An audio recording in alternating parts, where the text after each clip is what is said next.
આત્મીય પ્રિય શ્રોતાજનો,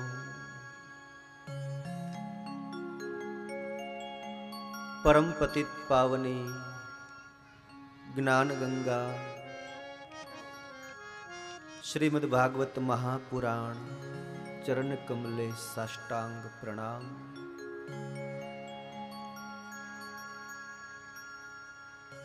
અત્ર વિરાજમાન બ્રાહ્મણ વૃંદ, વિદ્વાનોને મારા પ્રણામ. સંગીત કલાવૃંદ સાથે કથા તીર્થની અંદર બિરાજમાન સર્વે શ્રોતાગણોના હૃદયમાં બિરાજમાન પરમાત્માને મારા પ્રણામ.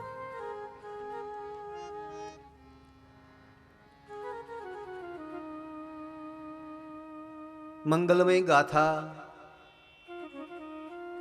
શ્રીમદ ભાગવત મહાપુરાણનો મંગલમય પ્રારંભ કરીએ. કથાના પ્રારંભમાં મંગલાચરણ કરવામાં આવ્યું છે.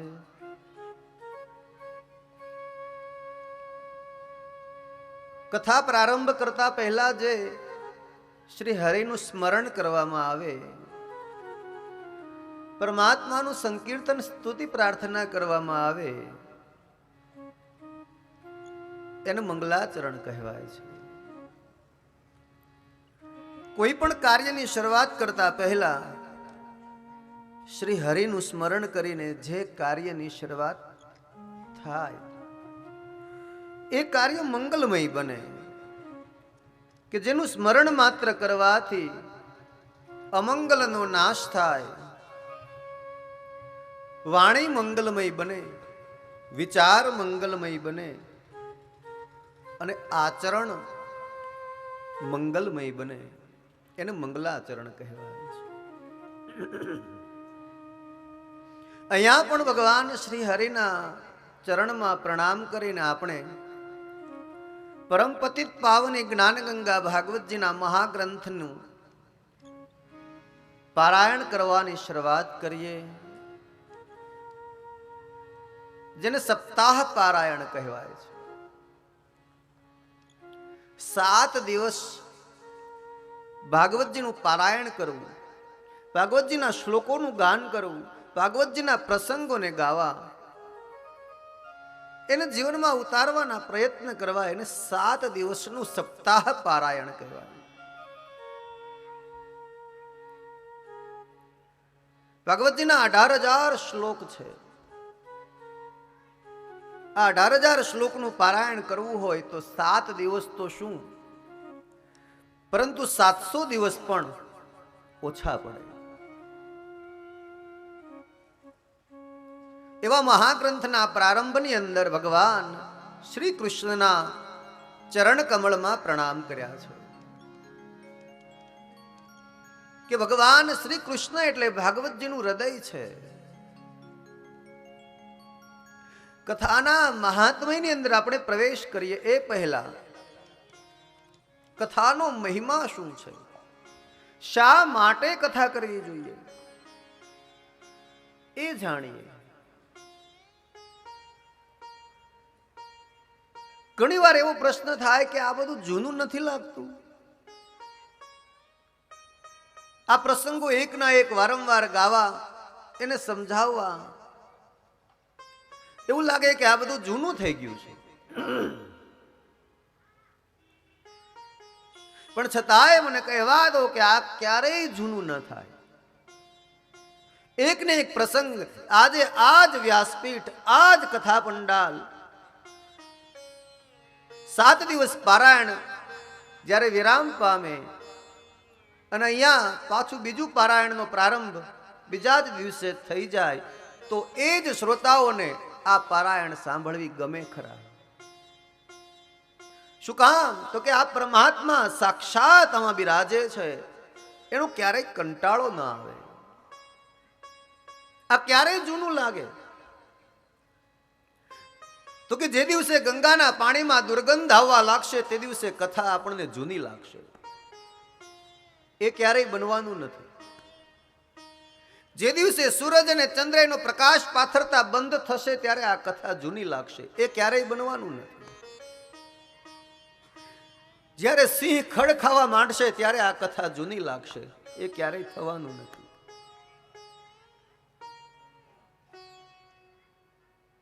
આ કથા પારાયણ ક્યારેય જૂની ન લાગે. દિને દિને નવમ નવમ નવમ નવમ. રોજ સાંભળો તોય સાંભળવી ગમે, રોજ સાંભળો તોય એમાં નવું જ લાગે. આ કથાનો મહિમા શું? એક શ્લોકમાં એનું વર્ણન કર્યું છે. તત્રૈવ ગંગા યમુના ત્રિવેણી ગોદાવરી સિંધુ સરસ્વતી ચ સર્વાણી તીર્થાની વસન્તિ તત્ર યત્રાચ્યુતો દ્વારકથા પ્રસંગા. સર્વાણી તીર્થાની બસંતિ તત્ર યત્રાચ્યુતો દ્વાર કથા પ્રસંગા. કયા કયા તીર્થો ત્યાં નિવાસ કરે જ્યાં ભગવાનની કથા થતી હોય? તો કે ગંગા, યમુના ને સરસ્વતી, ગોદાવરી, સિંધુ, નર્મદા પરમ પવિત્ર નદીઓ ત્યાં નિવાસ કરતી હોય જ્યાં ભગવાન શ્રી હરિની કથાઓ થતી હોય. મનમાં એવું આપણને લાગે કે યાત્રા કરવા જવું છે. હવે તીર્થયાત્રાએ જવું હોય તો તમારી પાસે ઘણી બધી વસ્તુ જોઈએ. સૌથી પહેલા તો તમારી પાસે સમય જોઈએ, જે આજે નથી. બીજું, શરીર સ્વસ્થ જોઈએ. ત્રીજું, પાસે સંપત્તિ જોઈએ.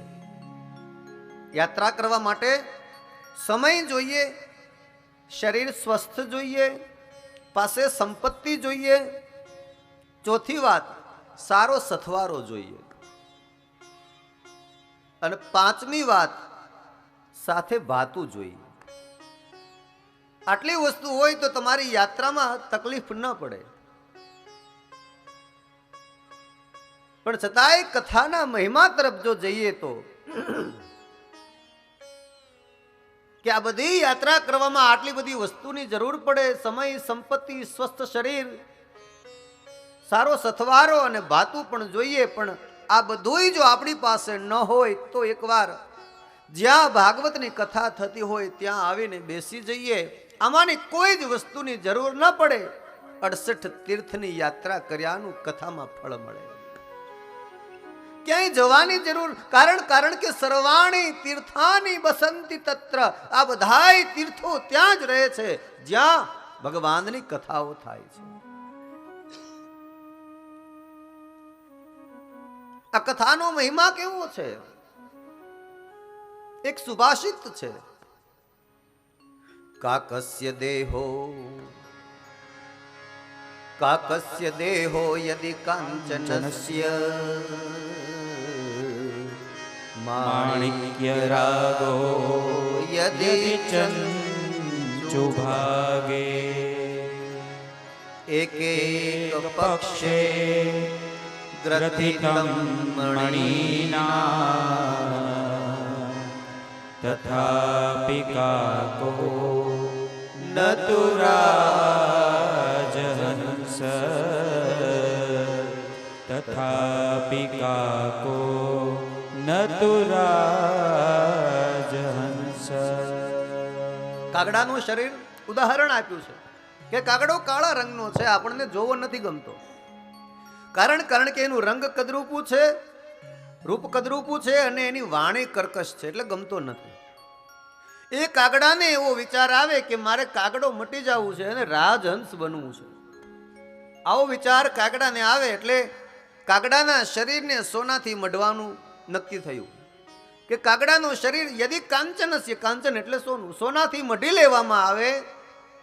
એની ચાંચ ઉપર મણી જડવામાં આવે, એના એક એક પીછામાં મોતી ટાંકવામાં આવે. તો એમ કીધું કે તથાપિ કાકો નતુ રાજહંસ. તો એ કાગડો કઈ રાજહંસ ન બની શકે. એ કાગડો કાગડો જ રહે. પરંતુ એ કાગડાને જો રાજહંસ બનવું હોય તો એકવાર એ જ શરીર લઈ અને ભલે કથા મંડપમાં આવી જાય, એ કાગડો કાગડો મટી અને રાજહંસ બની જાય. આ કથાની તાકાત છે. કાગડાને પણ રાજહંસ બનાવી શકે આ કથા. આનો અર્થ એવો થાય કે કોઈ પણ વ્યક્તિ જો કથાની અંદર આવે અને કથાને પોતાના જીવનમાં વણવાનો પ્રયત્ન કરે, આચરણમાં લઈ આવવાનો પ્રયત્ન કરે. ભાગવત આ 4 અક્ષરનો એક શબ્દ છે. ભાગવતના પહેલા અક્ષર ભ એટલે ભણવું. પહેલા ભાગવતને ભણવું જોઈએ. બીજો અક્ષર ગ એટલે એને ગણવું જોઈએ. ગણવું એટલે એનું મંથન કરવું જોઈએ. ત્રીજો અક્ષર વ એટલે એને જીવનમાં વણવું જોઈએ, એટલે કે એનું આચરણ કરવું જોઈએ. જો આને ભણો, આને ગણો, આને જીવનમાં વણો, તો ચોથો અક્ષર આવે ત, તો પછી તરવું જ જોઈએ. ભાગવત આ શાબ્દિક અર્થઘટન.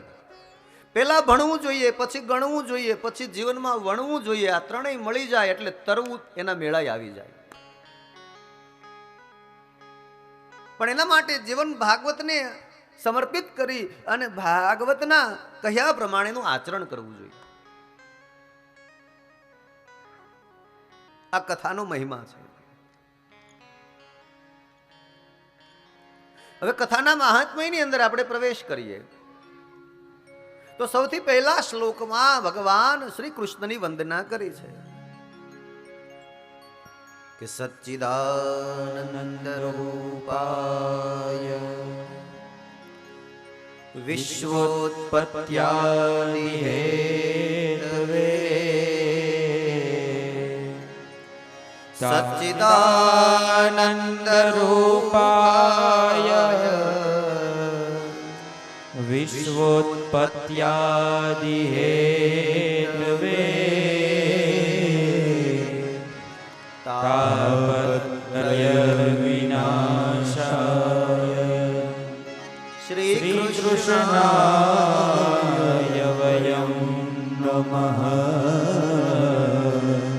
શ્રી કૃષ્ણાય વયં નમઃ. સચ્ચિદાનંદ રૂપાય. સચ્ચિદાનંદ એટલે એક શબ્દમાં 3 સમાયેલું છે. સત, ચિત અને આનંદ. આ ત્રણેય ભેગા થાય એટલે સચ્ચિદાનંદ બને. સચ્ચિદાનંદ રૂપાય અને વિશ્વોત્પત્યાદિ હેતવે. વિશ્વની ઉત્પત્તિ કરનારા છે, વિશ્વનું પાલન કરનારા છે અને સમયાંતરે એ જ વિશ્વનો સંહાર પણ કરે છે. તાપત્રય વિનાશાય. 3 પ્રકારના તાપને ભગવાન મટાડનારા છે. એવા ભગવાનની વંદના કરી. કેવા પ્રકારના તાપ? આધિદૈવિક, આધિભૌતિક અને આધ્યાત્મિક. આ 3 તાપ સંસારના છે. સીધી સાદી ભાષામાં આ 3 પ્રકારના દુઃખ સમજાવું તો દરેક સંસારીઓને આ 3 પ્રકારના દુઃખ પરેશાન કરે. પહેલું સંપત્તિનું દુઃખ.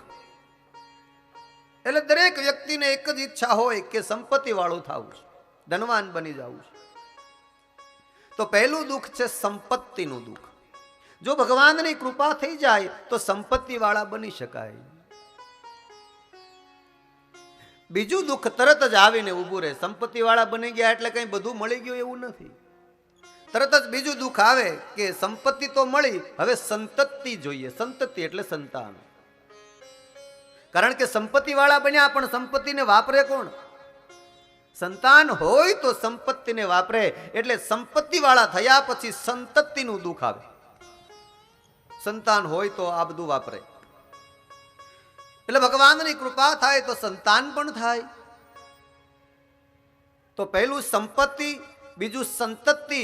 સંતતિ વાળા થઈ ગયા પણ છતાંય કંઈ પૂરું ન થયું તો ત્રીજું દુઃખ તરત જ આવીને ઊભું રહ્યું કે શાંતિ ક્યાં છે? સંપત્તિ, સંતતિ અને શાંતિ આ ત્રણ પ્રકારના દુઃખ દરેક સંસારીઓને પરેશાન કરે. અને આ ત્રણેય પ્રકારના દુઃખ પરેશાન કરે. આ બધું મળ્યું, સંપત્તિ મળી, સંતતિ મળી, પણ જો શાંતિ ન મળી, એકાદ વાતની ક્યાંક ઉણપ રહી, તો સમજવાનું કે હવે માર્ગ ભક્તિનો આપણે લેવો જોઈએ. શાંતિ આપણને ભક્તિ માર્ગમાં જ મળે. એથી વધારે સીધી સાદી ભાષામાં કહું તો ઘરના ઘર, ફળિયામાં નળ અને છોકરા લાઈનસર. ઘરના ઘર હોય, ફળિયામાં નળ હોય અને છોકરા લાઈનસર હોય, આ બધું મળ્યું છતાંય જો મનને શાંતિ ન મળી, તો સમજવાનું કે હવે ભગવાને ભક્તિ માર્ગ લેવાનું કહ્યું છે. હવે ભગવાને કહ્યું કે હાથમાં માળા લો, નહીતર શું તકલીફ હોય? કેમ શાંતિ ન મળે? ઘરના ઘર છે, ફળિયામાં ચકલી ખોલો ત્યાં પાણી આવે, નળ છે, અને છોકરા બધા સરસ રીતે ધંધામાં લાગી ગયા, એટલે છોકરા બધા લાઈનસર છે, અને છતાંય જો મન અશાંત રહેતું હોય, તો સમજવાનું કે હવે ભક્તિનો માર્ગ લેવો જોઈએ. હવે આપણા જીવનમાં ભક્તિ ખૂટે છે. તેવા ત્રણેય પ્રકારના તાપને જે ભગવાન મટાડે છે, જે વ્યાસજીના પુત્ર છે, અવધૂત છે. અવધૂત એને કહેવાય કે જેને નથી કોઈ કપડા લત્તાનું ભાન, નથી સમયનું ભાન, નથી રાત કે દિવસનું ભાન, નથી સ્ત્રી કે પુરુષનું ભાન, નથી પોતાના દેહનું પણ ભાન, એને અવધૂત કહેવાય. એને મન કોઈ માન સન્માન અપમાનની વસ્તુ જ નથી, એને અવધૂત કહેવાય, જેને યોગી કહેવાય. એવા સુખદેવજી મહારાજને પ્રણામ કર્યા છે. યમ પ્રવ્રજંતમનુપેતમપેત કૃત્યમ દ્વૈપાયનો વિરહકાતર આરજુહાવ પુત્રેતિ તન્મયતયા તરવો તરવોభిનેદુ સ્તં સર્વભૂતહૃદયં મુનિમાનતોસ્મિ. જન્મ થયો અને તરત જ દોડવા માંડ્યા છે. એના પિતા એની પાછળ દોડ્યા અને પછી એને ભાગવતના શ્લોકો સંભળાવ્યા, એટલે એનો મોહ દૂર થયો. એવા સુખદેવજી મહારાજે પરીક્ષિતને આ પારાયણ દ્વારા મોક્ષ અપાયો. એવા સુખદેવજીને પ્રણામ કર્યા. અને પછી તરત જ ત્રીજા શ્લોકમાં આપણને લઈ જાય છે નૈમિષારણ્યમાં, કે જે જગ્યાએ ગંગાનો પવિત્ર કિનારો, સુંદર મજાનું ઉપવન છે, અને ત્યાં આગળ 88,000 ઋષિઓ ભેગા થયા છે. વિચાર આવ્યો કે સત્સંગ કરવો છે તો કોની પાસેથી સત્સંગ સાંભળીએ? સત્સંગ સાંભળવા માટે યોગ્ય જગ્યા પણ જોઈએ, અને સત્સંગ સાંભળવા માટે યોગ્ય વ્યક્તિ પણ જોઈએ. સત્સંગ કરવા માટે સ્થાનનું બહુ મહત્વ હોય.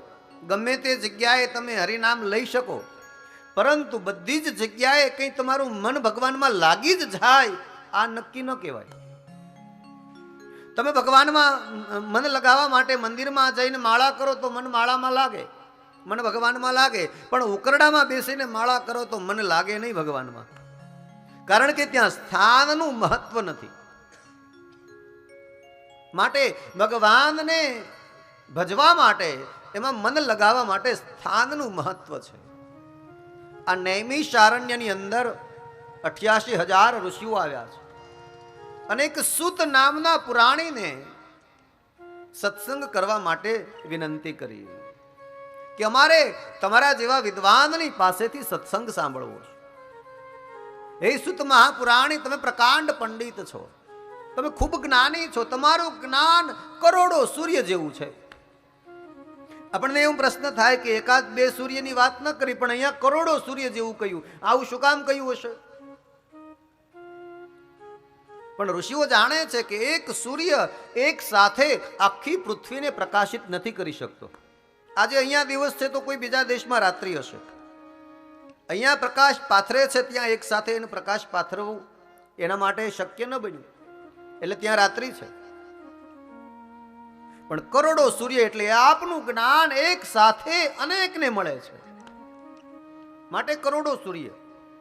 એવા સુત મહાપુરાણીને થોડા પ્રશ્ન કર્યા. શૌનક નામના એક ઋષિ 88,000 ઋષિઓની વચ્ચેથી ઊભા થયા છે અને સુત નામના પુરાણીને પ્રશ્ન કર્યા કે મહારાજ, મારા મનના થોડાક સંશયો છે, તમે વિદ્વાન છો એટલે તમારી પાસે વ્યક્ત કરું છું. અને સુત નામના પુરાણીને પ્રશ્ન કર્યા કે ભગવાનની પ્રાપ્તિ કરવા માટે શું કરવું જોઈએ.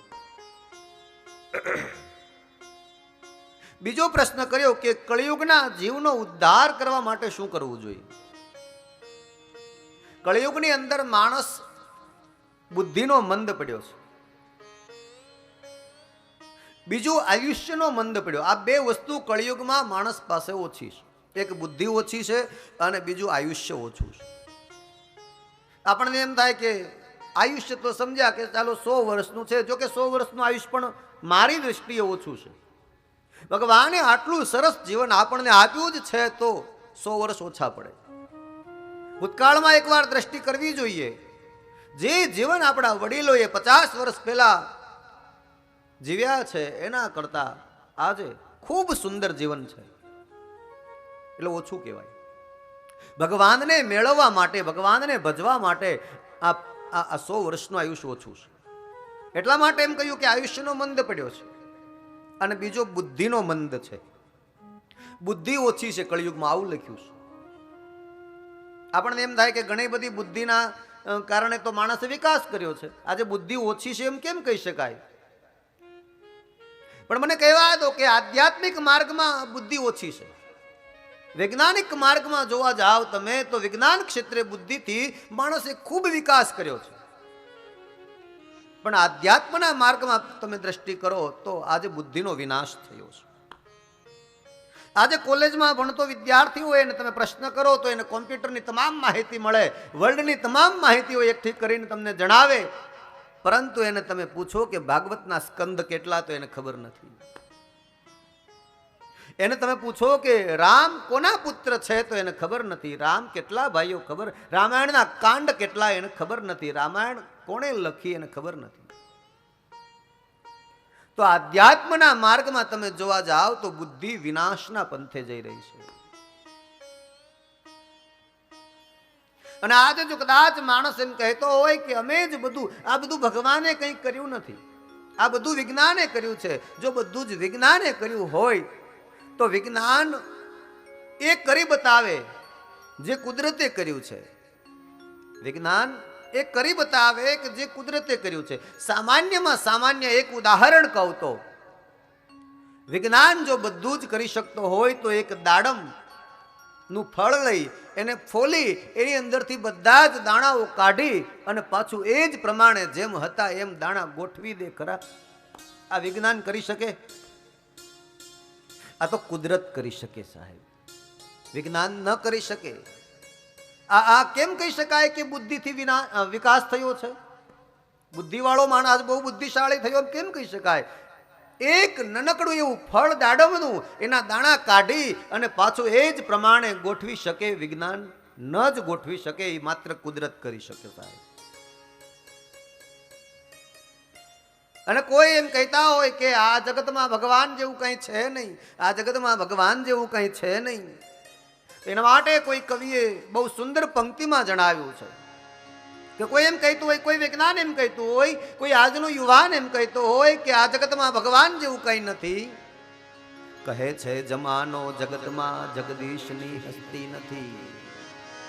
કહે છે જમાનો જગતમાં જગદીશની હસ્તી નથી.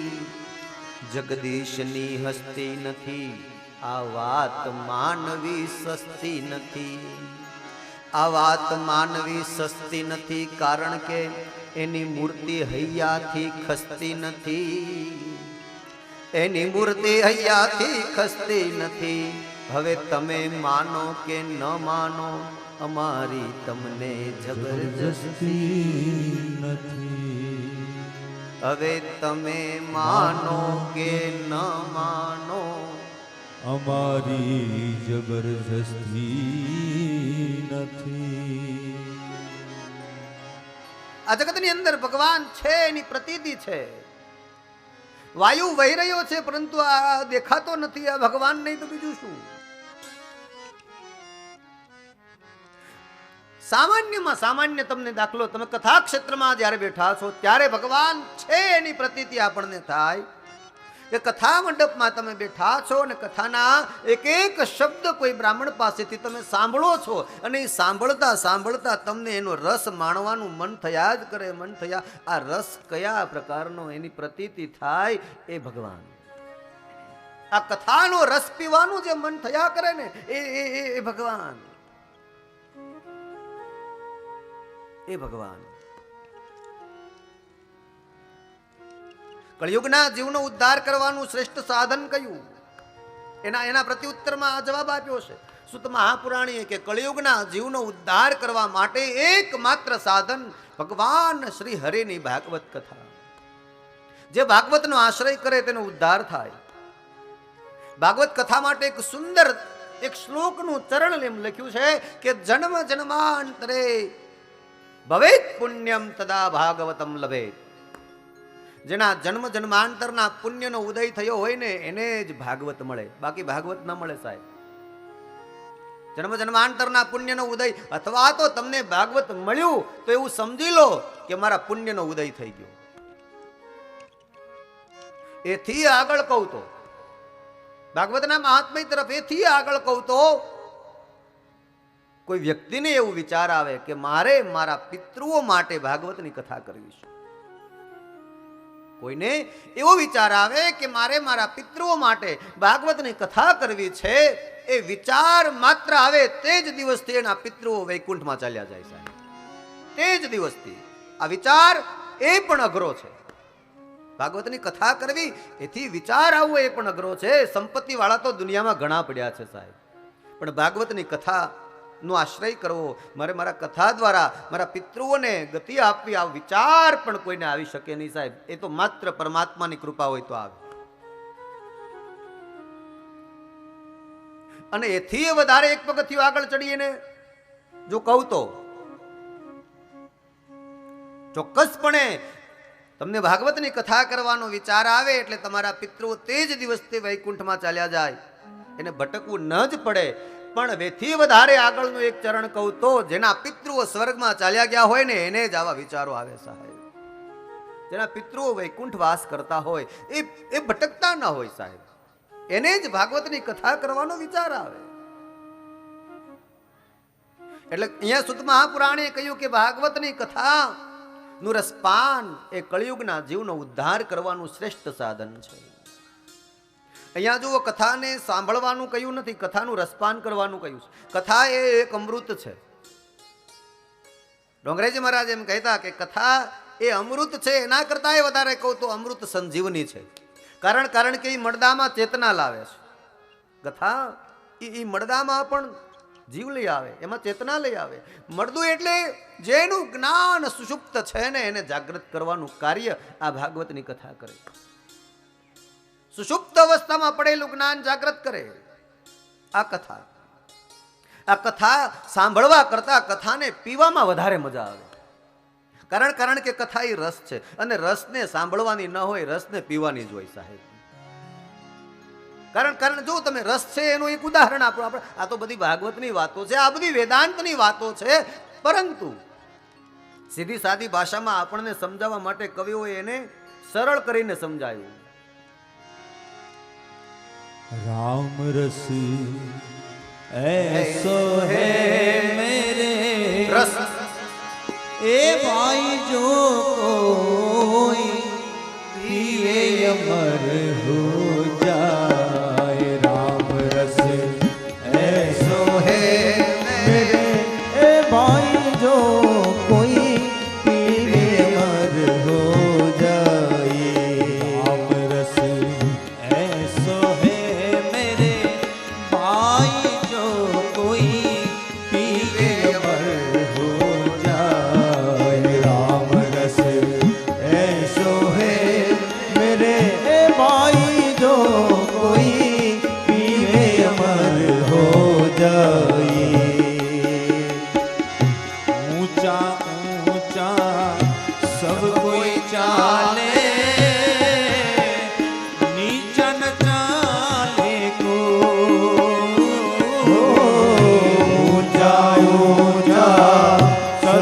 कोई चाले, नीचा चाले नहीं कोई।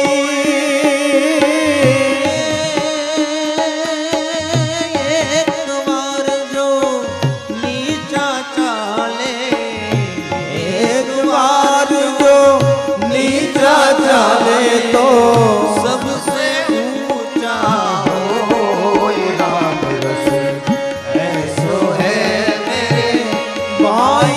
जो कोई पीवे अमर हो जाए, राम रस ऐसो है मेरे भाई। जो कोई पीवे अमर हो जाए।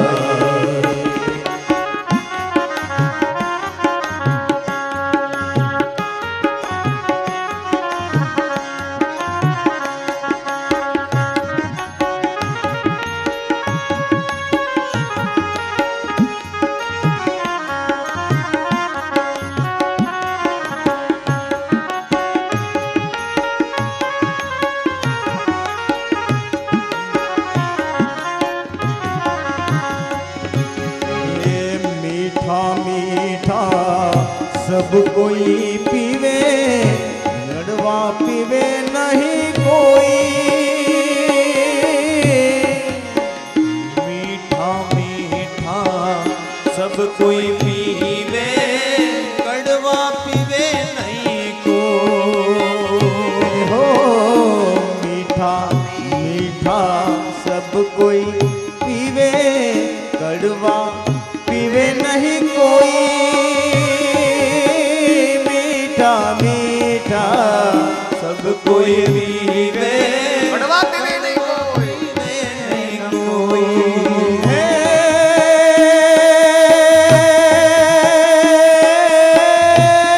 एक बार जो कड़वा पीवे तो एक बार जो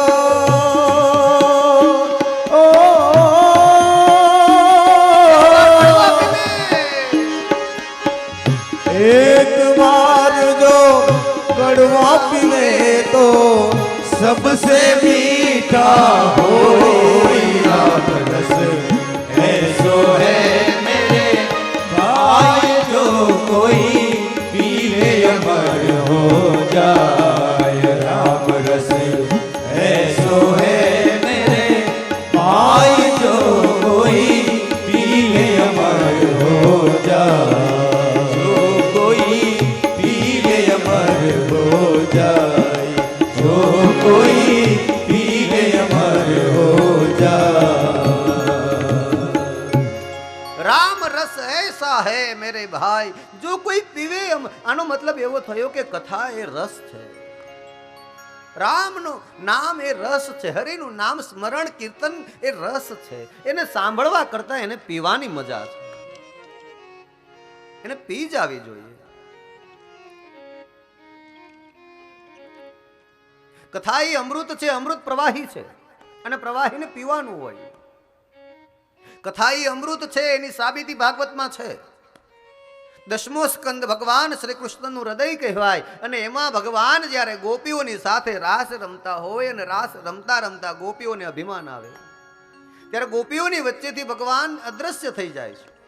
ત્યારે ગોપીઓ ભગવાનની શોધ કરતા કરતા વન વન ભટકવા માંડે અને એક ગોપી એમ બોલે કે કનૈયા તારા વગર અમે મરી જાશું। એટલે બીજી ગોપી એને જવાબ આપે કે ક્યારની કહે છો ને કે અમે કનૈયા વગર મરી જાય પણ મરતી તો નથી। જો મરવાની જ હોય કનૈયા વગરની તો ક્યારની મરી જાવી જોઈએ ને। એટલે ગોપી એને જવાબ આપે છે કે નથી મરતી એનું કારણ છે તવ કથામૃતમ તપ્ત जीवन कवि भीड़ित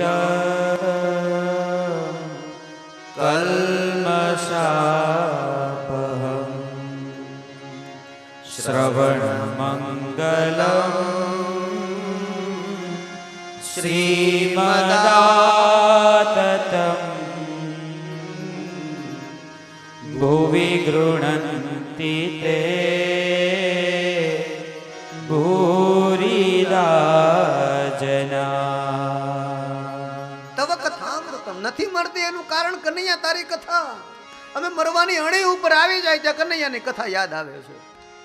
અને જેવી એની કથાને મનમાં મનમાં યાદ કર્યા કરીએ ને એટલે અમારામાં પાછો પ્રાણ આવે છે, એટલે એમાં મરતી નથી. આ કથા એ રસાસ્વાદ છે. એનું બીજું ઉદાહરણ કહ્યું ને કે વેદાંતની ભાષા છે. વેદાંતની ભાષાને બધા લોકો ન સમજી શકે એટલે કવિઓએ એને સરળ ભાષા કરી આપી. રામ સભામાં અમે રમવાને ગયા, રામ સભામાં અમે રમવાને ગયા. ત્યાં શું કર્યું?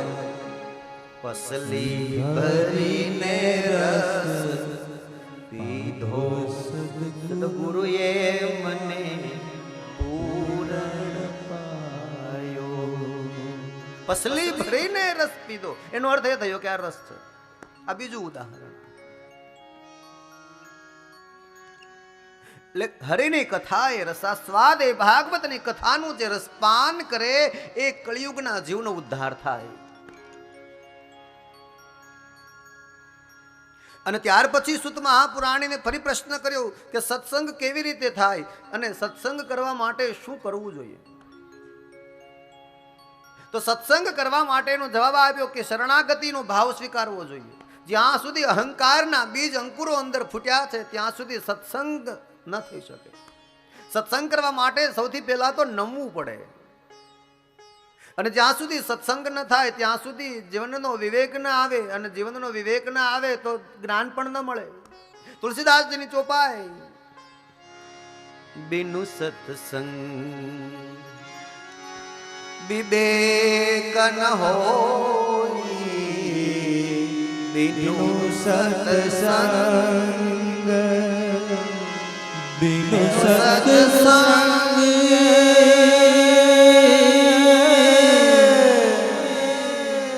વિવેક ન હોય,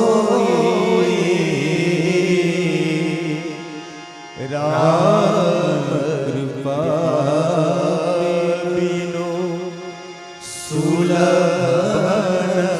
સોઈ, રામ કૃપા બિનુ સુલભ બિનુ સત્સંગ વિવેક ન હોય, રામ કૃપા બિનુ સુલભ ન સોઈ. સત્સંગ વગર વિવેક ન મળે અને રામની કૃપા ન હોય તો સત્સંગે ન મળે. સાહેબ, રામ કૃપા બિનુ સુલભ ન સોઈ. રામની કૃપા ન હોય તો વિવેક સત્સંગ કઈ ન મળે. સાહેબ, આ તો રામની કૃપા છે એટલે આપણે બધાએ કથાની શરણાગતિનો ભાવ લઈને આવ્યા છીએ.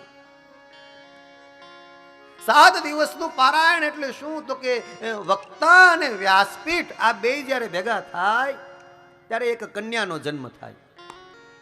વક્તા અને વ્યાસપીઠનું મિલન થાય એટલે એક કન્યા જન્મે. એ કન્યાનું નામ છે વાણી. અને આ વાણી નામની કન્યાનો 7 દિવસનો સ્વયંવર ગણાય. હવે સ્વયંવરનો નિયમ હોય કે એક કન્યાને જે મૂર્તિઓ ગમે એને એ માળા પહેરાવે, આવો નિયમ. તો વાણી નામની કન્યાને અહીંયા બેઠેલા કોઈ શ્રોતાઓ માંથી જે એને ગમશે એને વાણી વરસે, એને વાણી નામની કન્યા વરે. હવે એ કન્યા કોને કોને વરમાળા પહેરાવે? તો કે જેનામાં પાત્રતા હોય એ જ એને ગમે. પાત્રતા ન હોય તો એ મૂર્તિઓ એને ગમે નહીં. યોગ્યતા એનામાં જોઈએ ને પોતાને વરવાની. જેમ જેમ જ્યારે લક્ષ્મીજી સમુદ્રમાંથી નીકળ્યા અને માળા હાથમાં આપીને બધા દેવતાઓ બેસી ગયા, પણ કોઈને માળા ન પહેરાવી. લક્ષ્મીજીએ નારાયણને જ માળા પહેરાવી. શું કામ? નારાયણમાં જ પાત્રતા હતી. લક્ષ્મીને બીજા કોઈ પચાવી શકે નહીં. એમ જો આપણને વાણી નામની કન્યા વરે એવી પાત્રતા આપણામાં હોય તો 7 દિવસના સ્વયંવરમાંથી આ વાણી નામની કન્યા શબ્દરૂપી પુષ્પની માળા લઈ અને આપણી પાસે આવશે ને આપણને વરસે. અને આમ પણ આપણે ત્યાં મારા ગુરુજી પણ એમ કહેતા કે જો તમારી વાણી સાંભળવા કોઈ તૈયાર ન હોય અથવા તો તમારી વાણીની કિંમત જ્યાં ન અંકાતી હોય, તમારા શબ્દોની જ્યાં કિંમત ન થતી હોય ત્યાં વાણી વિલાસ કરવો નહીં. એવા વ્યક્તિઓને જ્ઞાન ન આપવું જેની પાસે તમે બડબડાટ કર્યા કરો પણ પેલાને કંઈક પડી જ નથી. એનામાં પાત્રતા ન કહેવાય, એક કુપાત્ર વ્યક્તિ છે. અને આજ સીધી સાદી વાત આપણી ગંગા સતી એની ભાષામાં, વેદાંતની ભાષા, કુપાત્રની આગળ વસ્તુ ન વાવીએ, વસ્તુ નવાવીએ પાનવા, સમજીને રહીએ ચૂપ. કુપાત્રની આગળ વસ્તુ નવાવીએ પાનવા, સમજીને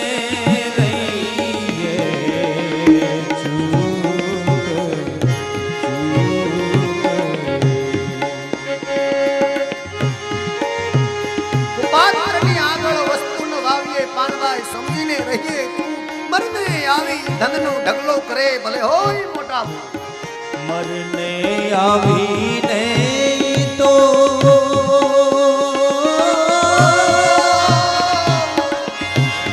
ધનનો ઢગલો કરે ને ભલે હોય મોટા.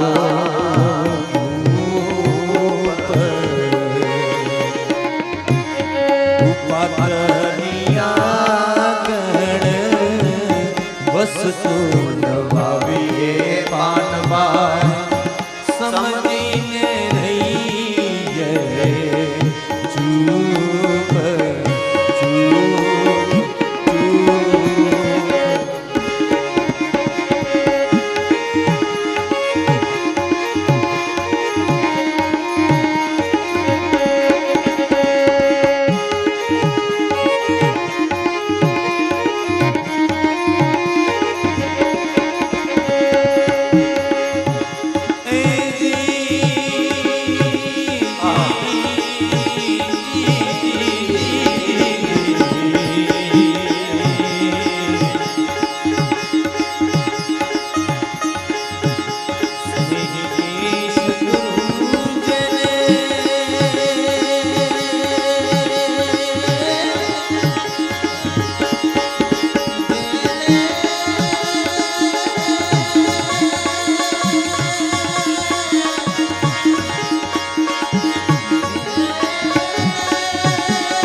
ભાષા ગંગા સમાયાતા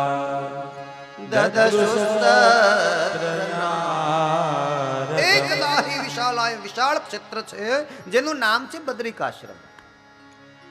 બદ્રિકાશ્રમની અંદર બ્રહ્માજીના 4 માનસ પુત્ર સનક, સનંદન, સનાતન અને સનત એ તપ કરવા માટે આવ્યા છે. અને બ્રહ્માજીના 4 દીકરાઓ ત્યાં તપ કરતા હતા અને ત્યાં નારદ ઋષિને નીકળતા જોયા. પણ નારદ ઋષિનો ચહેરો એકદમ ઉદાસ હતો. એટલે મુનિઓએ એમને પૂછ્યું કે નારદજી ઉદાસ કેમ છો? જેના મુખમાંથી હરિનું નામ સતત શ્વાસે શ્વાસે નીકળતું હોય એને ઉદાસીનતા વળી કેવી? મનમાં કઈ ચિંતા હોય એવું લાગે છે મહારાજ, શું છે? નારદજીએ કીધું કે તમારી વાત સાચી છે, હું બહુ ચિંતિત છું. કારણ કે મને એવું લાગ્યું કે હું પૃથ્વીલોકના દર્શન કરવા જાઉં. પૃથ્વીલોકમાં આવીને અનેક જગ્યાએ હું ફર્યો, પણ મને ક્યાંય શાંતિ જોવા ન મળી. કળિયુગના જીવો આમથી તેમ વલખા માર્યા કરે છે. અયોધ્યા, મથુરા, માયા, કાશી, કાંચી, અવંતિકા જેવી પરમ પવિત્ર નગરીઓમાં હું ગયો. તીર્થયાત્રા પણ ખૂબ કરી, પણ તીર્થોમાં મને પાખંડીઓ દેખાયા. ભોગી લોકો તીર્થમાં નિવાસ કરે છે. હકીકત તો તીર્થ યોગી લોકો માટે છે. યોગીઓ નિવાસ કરવા જોઈએ. એના બદલે હે મુનિઓ, મને યોગીઓને બદલે ભોગીઓ તીર્થમાં જોવા મળ્યા. પાખંડ નિરતા સંતો વિરક્તા સપરિગ્રહા, એવું કહ્યું કે જે ત્યાગી લોકો છે એ લોકો ધન ભેગું કરવામાં પડ્યા છે. આવું મેં જોયું. બીજું શું જોયું? સત્યમ નાસ્તિ, સત્ય ક્યાંય જોયું નહીં.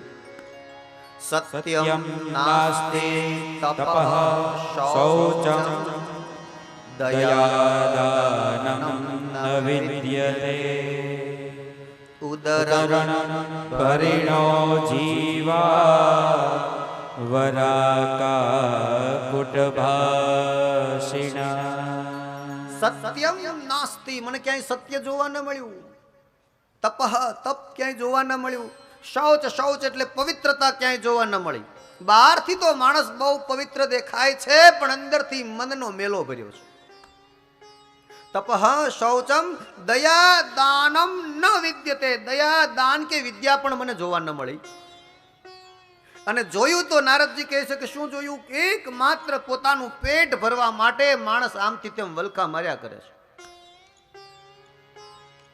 આમ ભૂખનો માર્યો માણસ વરુની જેમ ભટકતો હોય, આવું મને પૃથ્વી લોકમાં દેખાય. આ બધું જોઈ જોઈને નારદજી કહે છે કે જ્યારે હું પાછો ફરી રહ્યો હતો તો રસ્તામાં વૃંદાવન આવ્યું. અને વૃંદાવનની અંદર એક વૃક્ષની નીચે એક મહિલા, એક સ્ત્રીને મેં બેઠેલી જોઈ. આ સ્ત્રી યુવાન હતી. એની બાજુમાં 2 વૃદ્ધ પુરુષ સૂતા હતા. આ સ્ત્રી રડતી હતી. આ બંને વૃદ્ધ પુરુષ જે સૂતા હતા એનામાં ચેતના નહોતી. એવું લાગતું હતું કે જાણે મડદા પડ્યા છે. ખરેખર એ મડદા નહોતા, એ જીવિત હતા, પણ શ્વાસ એકદમ ધીમો ચાલતો હતો. મને ઘડીભર તો નારદજી કહે છે કે એવો વિચાર આવ્યો કે આ કોણ હશે, હું પૂછી લઉં. પણ વળી એમ થયું કે નાના, એ તો સ્ત્રી જાત અને હું રહ્યો યોગી. મારે આ સ્ત્રીની વાતોમાં ન પડવું જોઈએ. એટલે હું તો ચાલતો થયો, પણ પેલી સ્ત્રીએ મને પાછળ અવાજ કર્યો કે ભો ભો સાધો ક્ષણમ તિષ્ઠ મત ચિંતામપી નાશય. એ સાધુ મહારાજ ઉભા રહ્યો ને, મારી ચિંતા દૂર કરતા જાઓ. એટલે મેં દૂરથી, નારદજી કહે છે કે ઈશારો કર્યો કે શું વાત છે. પણ એણે મને નજીક બોલાવ્યો એટલે હું નજીક ગયો અને પેલી સ્ત્રીને મેં પરિચય પૂછ્યો કે તું કોણ છો? એટલે સ્ત્રીએ એનું નામ બતાવ્યું કે મારું નામ ભક્તિ છે. બોલે આ 2 પુરુષ જે સૂતા છે એ કોણ છે? બોલે બંને મારા દીકરા છે. એકનું નામ છે જ્ઞાન અને બીજાનું નામ છે વૈરાગ્ય. નારદજી કહે છે કે મને આશ્ચર્ય થયું કે મા યુવાન અને દીકરાઓ વૃદ્ધ છે. આવું કંઈ બને નહીં. આ તો પ્રકૃતિ વિરુદ્ધની વાત કે મા યુવાન અને દીકરાઓ વૃદ્ધ, આવું થોડું હોય કંઈ. એટલે મેં પૂછ્યું કે ભક્તિ, તારા 2 દીકરાઓ ઘરડા કેમ થઈ ગયા અને તું યુવાન છો? ત્યારે ભક્તિએ એનું કથન કહ્યું કે હું દ્રવિડ દેશમાં જન્મી, કર્ણાટકમાં ઉછરીને મોટી થઈ અને ગુજરાતમાં આવી તો વૃદ્ધ બની ગઈ. આજે ઘણા લોકો એમ કહે કે ગુજરાતમાં ભક્તિ મરી પરવારી છે. નહીં, ભક્તિ મરી પરવારી નથી. ગુજરાતમાં ભક્તિ વૃદ્ધ એટલે માં થઈ છે. ગુજરાતમાં ભક્તિ માં છે. પછી વૃંદાવનમાં આવી તો હે નારદ, હું યુવાન બની ગઈ. આજે વૃંદાવનમાં તમે જાઓ તો ત્યાં ભક્તિ યુવાન છે. ત્યાં 80 વર્ષનો ડોસો હોય પણ છતાં એને નાચવાનું મન થાય, કારણ કે વ્રજભૂમિનો એ પ્રભાવ છે. ત્યાં એને નાચવું ગમે, ત્યાં રાસ રમે, અને વ્રજની ભૂમિમાં આળોટે ખરા. એટલે ભક્તિએ કહ્યું કે હું વૃંદાવનમાં આવી તો યુવાન બની ગઈ, પણ મારા બંને દીકરાઓ કાલ યોગે ન જર્જરો, કળિયુગના પ્રભાવથી વૃદ્ધ થઈ ગયા છે. એટલે કળિયુગમાં આનો અર્થ એ થાય કે જ્ઞાન અને વૈરાગ્ય ગરડા થઈ ગયા છે. આજે જ્ઞાન તો લોકો પાસે ઘણું છે, પરંતુ એ આચરણ વગરનું જ્ઞાન છે. આચરણ નથી. અને વૈરાગ્ય પણ ઉપર છલો છે. જ્યારે કોઈનું મૃત્યુ થાય ને સ્મશાન યાત્રામાં જાય ત્યારે ઘડીક બે ઘડીક માટે આપણને બધાયને વૈરાગ્ય લાગે. અરે રે, જો તો ખરા વાર લાગે, ફટાકડો ફૂટે એમ ફૂટી જાય. આ બધું પડ્યું. આવો વૈરાગ્ય ઘડીક વાર આપણને લાગે, પણ એ ઉપર છલો વૈરાગ્ય છે, પરિપક્વ વૈરાગ્ય નથી. વૈરાગ્ય અને જ્ઞાન કળિયુગમાં ઘરડા થઈ ગયા.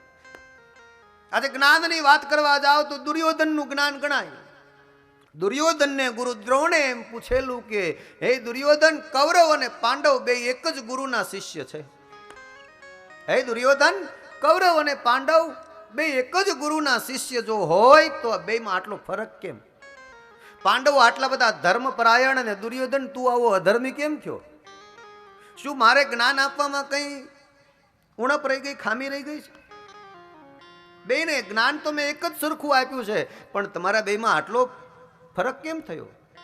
ત્યારે દુર્યોધન એમ બોલ્યો છે કે ગુરુદેવ, તમારી ક્યાંક ભૂલ થાય છે સમજવામાં. હા ગુરુદેવ, તમે એમ માનો છો કે પાંડવો ધર્મને વધારે જાણે છે અને હું અધર્મી થયો એવું તમે માનો છો? નહીં ગુરુદેવ, પાંડવો ધર્મને મારા કરતા બહુ ઓછો જાણે છે. પાંડવો કરતા તો હું ધર્મને ખૂબ સારો જાણું છું, પણ મુસીબત એ વાતની છે કે હું જાણું છું જાજુ, પણ આચરણ એટલું મારાથી થઈ શકતું નથી. અને પાંડવો જાણે છે મારા કરતા ખૂબ ઓછું, પણ આચરણ મારા કરતા જાજુ કરે છે. બસ યહી ફરક હૈ. આપણે બધા જાણીએ તો ખૂબ છીએ કે આ ન કરવું જોઈએ, આ ન કરવું જોઈએ, આ સારું નહીં, પણ એનું આચરણ આપણાથી થતું નથી. શું આમાંથી કોઈ બેઠા એને નથી ખબર કે બીડી ન પીવાય, છતાંય પીવાય છે? શરાબ ન પીવાય, જુગાર ન રમાય, બધાને ખબર છે, પણ છતાંય થાય છે. આ સારું નથી એ પણ બધાને ખબર છે, છતાંય થાય છે. આનો અર્થ એ થયો કે કોઈનામાં જ્ઞાન નથી એમ નહીં, જ્ઞાન તો બધામાં છે, આચરણ નથી. ભગવાન બુદ્ધને કોઈકે પ્રશ્ન કર્યો હતો કે મહારાજ, આટલા વર્ષો તપ કર્યા પછી તમને શું મળ્યું, શું જાણ્યું તમે? ત્યારે ભગવાન બુદ્ધે એવો જવાબ આપ્યો કે આટલા બધા વર્ષો તપ કર્યા પછી મને એક વાતની ખબર પડી ગઈ કે દુનિયાનો કોઈ જીવ અજ્ઞાની નથી. કોઈ જીવ અજ્ઞાની, બધા જ જ્ઞાનીઓ છે, પરંતુ ફરક એટલો છે કે કોઈકનું જ્ઞાન સુષુપ્ત છે અને કોઈકનું જાગ્રત છે. કોઈ હજી સૂતેલો છે અને કોઈક જાગી ગયો, અને જે જાગી ગયો એ પામી ગયો, અને સૂતો રહ્યો એ પડ્યો રહ્યો. જે જાગ્યો એ પામી ગયો. સાહેબ, જ્ઞાન બધાયમાં છે, પણ એને જાગૃત કરવાની જરૂર છે. એને આચરણ દ્વારા જાગૃત થઈ શકે. એટલે નારદ મુનિએ કહ્યું કે મને ક્યાંય શાંતિ જોવા ન મળે. અને પછી બંને જે વૃદ્ધ પુરુષો સુતા હતા એને જગાડવા માટે નારદજી એના કાનમાં વેદ મંત્રોના ઉચ્ચાર કર્યા, પણ છતાંય જ્ઞાન અને વૈરાગ્ય જાગ્યા નહીં. નારદજીને એમ થયું કે હું યોગી પુરુષ, અને મારા દ્વારા જો આ જ્ઞાન વૈરાગ્ય જાગવાની તો એક બાજુ વાત રહી, પણ સહેજ સળવળાટ પણ થયો નહીં, તો હું યોગી શું કામનો? એટલે નારદે ત્યાં પ્રતિજ્ઞા કરી કે જ્ઞાન અને વૈરાગ્યને જો હું જાગૃત ન કરું તો મારું હરિદાસ નામ છે એ નામ મિટાવી દઉં. હું પરમાત્માનો દાસ છું, એ હરિદાસ મારું નામ પડ્યું છે, એ હરિદાસ નામ મિટાવી દઉં જો આને જાગૃત ન કરું તો. આમ કહી નારદજી ત્યાંથી આવ્યા અને બદ્રિકાશ્રમમાં આવી અને સનકાદિક મુનિઓને આ વાત કરે છે. અને સનકાદિક મુનિઓએ નારદજીને કહ્યું, કરે દેવર્ષિ, એમાં એમાં એમાં આટલી બધી ચિંતા શું કામ કરો છો? મૂળ તો તમારે જ્ઞાન વૈરાગ્યને જગાડવા છે કે બીજું કાંઈ? અમારી પાસે એનો ઉપાય છે. સાંભળો નારદ, તમારા પિતા બ્રહ્મા, અને બ્રહ્માએ 4 શ્લોકમાં ભાગવતનું પ્રાગટ્ય કરી અને તમને આપ્યું હતું. અને એ 4 શ્લોકને ચતુશ્લોકી ભાગવત કહેવાય. અને એ ચતુશ્લોકી ભાગવત તમે વ્યાસજીને આપ્યું, અને એમાં એણે 18,000 શ્લોક લખ્યા. અને એ 18,000 શ્લોકોનું આપણે ગાન કરીએ તો એમાં ભક્તિ તો આવે જ, પણ જ્ઞાન અને વૈરાગ્ય પણ આવે. અને ત્યાં સનકાદિક મુનિઓ બદ્રિકાશ્રમની અંદર વક્તા બન્યા અને નારદ મુનિ શ્રોતા બન્યા. અને ત્યાં ભાગવતની કથા કહેવાનો પ્રારંભ થયો. અને જ્યાં ભાગવતની કથાનો પ્રારંભ સનકાદિક મુનિઓએ નારદની પાસે કર્યો, ત્યાં જ્ઞાન, ભક્તિ અને વૈરાગ્ય ત્રણેય નૃત્ય કરતા કરતા મંડપની અંદર નાચવા લાગ્યા. શ્રી કૃષ્ણ ગોવિંદ હરે મુરારી, હે નાથ નારાયણ વાસુદેવા, આમ સંકીર્તન કરતા કરતા ભક્તિ, જ્ઞાન, વૈરાગ્ય ત્રણેય કથા ક્ષેત્રની અંદર આવી બદ્રિકાશ્રમમાં નૃત્ય કરવા લાગ્યા. નારદ મુનિને એમ થયું કે આ ભાગવતના શ્લોકો સાંભળી અને ભક્તિ, જ્ઞાન, વૈરાગ્ય નાચવા માંડ્યા, તો મેં તો એના કાનમાં વેદ મંત્ર બોલ્યો હતો. તો વેદ મંત્ર સાંભળીને શું જ્ઞાન વૈરાગ્ય ન જાગે? આ જે ભાગવતના શ્લોકો છે એ વેદોનો એક સાર છે, વેદોનો નિચોડ છે. તો પછી ભાગવત સાંભળવાથી જો એ જાગૃત થાય તો વેદ મંત્ર સાંભળવાથી પણ થવા જોઈએ. સનકાદિક મુનિઓએ કહ્યું કે નારદજી, બસ ત્યાં જ મિસ્ટિક છે. એક વૃક્ષ હોય આંબાનું, એના ઉપર એક પાકી કેરી લચીપચી રહેતી હોય, અને આપણને એમ થાય કે કેરી કેવી હશે. એ સ્વાદ જો આપણે માણવો હોય તો એ સ્વાદ માણવા માટે આપણે કેરી જ ખાવી પડે. તમે એ વૃક્ષના મૂળને ખાઈ લો, એના થડિયાને બટકા ભરો કે એની ડાળીઓ અને પાંદડા ખાઈ લો, તો તમને કેરી કેવી છે એનો સ્વાદ જાણવા ન મળે. એ કેરી કેવી છે એ સ્વાદ જાણવા માટે તો તમારે કેરી જ ખાવી પડે. એમાં ભાગવત છે એ તો વેદોનું એક પાકેલું ફળ છે. અને એમાં કયું તત્વ સમાયેલું છે જાણવા માટે વેદ નહીં, ભાગવતને જ ગ્રહણ કરવો પડે. માટે ભાગવતની કથાનો પ્રારંભ બીજી જગ્યાએ થયો, બદ્રિકાશ્રમની અંદર, કે જ્યાં સનકાદિક મુનિઓ વક્તા છે અને નારદ મુનિ શ્રોતા છે. પહેલી જગ્યા હતી નૈમિષારણ્ય, કે જ્યાં સુત મહાપુરાણી વક્તા છે અને 88,000 ઋષિઓ શ્રોતા છે.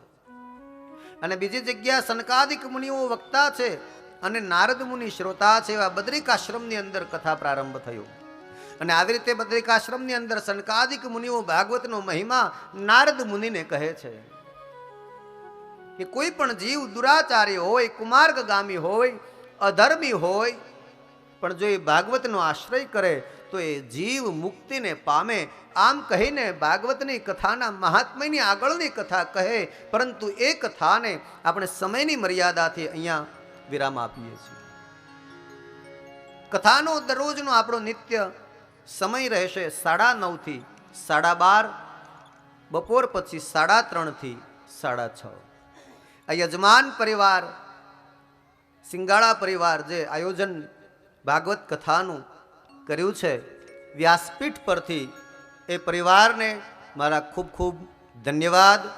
ખૂબ સદભાગી છો, આપને ત્યાં ભાગવતજી પધાર્યા છે. હમણાં જ મેં ભાગવતનો મહિમા તમને જણાવ્યો કે જન્મ જન્માંતરે ભવેત પુણ્યમ તદા ભાગવતમ લવેત. જન્મ જન્માંતરના પુણ્ય તમારા ઉદય પામ્યા છે ત્યારે તમારે ત્યાં ભાગવતજી પધાર્યા છે. અને માય અતિ આનંદની એ વાત, મને પણ બહુ આનંદ, હું મારો રાજીપો વ્યક્ત કરું કે મારી 109મી કથા, એટલે એક માળાનો મણકો, એનો મેર મારો અહીંયા પૂરો થાય છે. એ મારો રાજીપો છે સાહેબ, બહુ પ્રસન્નતા હું મારી વ્યક્ત કરું. એક માળા પૂરી થઈ ગઈ મારી ભાગવતની, અને એ મેર સુધી પહોંચ્યો. અને 109મી કથા આ રાજકોટ રંગીલા શહેરની અંદર સિંગાળા પરિવારની સામે જ્યારે હું કથન કરી રહ્યો હોય તો ચોક્કસ મારો રાજીપો હોય. આપ સૌ પરિવારને ખૂબ ખૂબ ધન્યવાદ. સાથે થોડો કથા તીર્થ ક્ષેત્રનો મહિમા કહું કે તમે જે ક્ષેત્રમાં બેઠા છો એ હવે કોઈ સામાન્ય ખેતરવાડી નથી. હવે આ એક તીર્થભૂમિ બની ગઈ. સાંભળ્યું છે કે અહીંયા તો આના પહેલા ઘણી બધી કથાઓ થઈ છે, પણ જ્યારે જે જગ્યાએ હરિકથા થઈ રહી હોય ત્યાં એ ભૂમિ કોઈ સામાન્ય ન રહે, એ તીર્થભૂમિ બની જાય. તો આપ 7 દિવસ અહીંયા છો જ ત્યારે આ તીર્થભૂમિનો મહિમા ઘટે નહીં એનું બરાબર ધ્યાન રાખો. જ્યાં ત્યાં કચરો ન ફેંકો, બૂટ ચંપલ બહાર રાખો, પાન માવા બીડી સિગારેટ આદિ નશાકારક પદાર્થો કથા ક્ષેત્રમાં તીર્થમાં ન આવે એનું પણ બરાબર ધ્યાન રાખો. સમયે સમયે પૂજન, સવારમાં જે નિત્ય પંચદેવતાઓનું થઈ રહ્યું છે, વિદ્વાન બ્રાહ્મણો પૂજન કરાવે એ સમયે હાજર રહો. સાયંકાલે 5 વાગે 6:30 વાગે આરતી થશે ત્યારે પણ આપ સમયે આરતીમાં હાજર રહો. આગળ બેઠેલા શ્રોતાગણો, પરિવારજનો, બહેનો, માતાઓ જરૂર વગર વાતો પણ ન કરે એ પણ મારી એક ખાસ નમ્ર અપીલ. માટે આજની પ્રથમ દિવસની પ્રથમ સત્રની કથાને અહીંયા વિરામ આપતા કુછ દેર કે લીએ હરિનામ સુમિરન.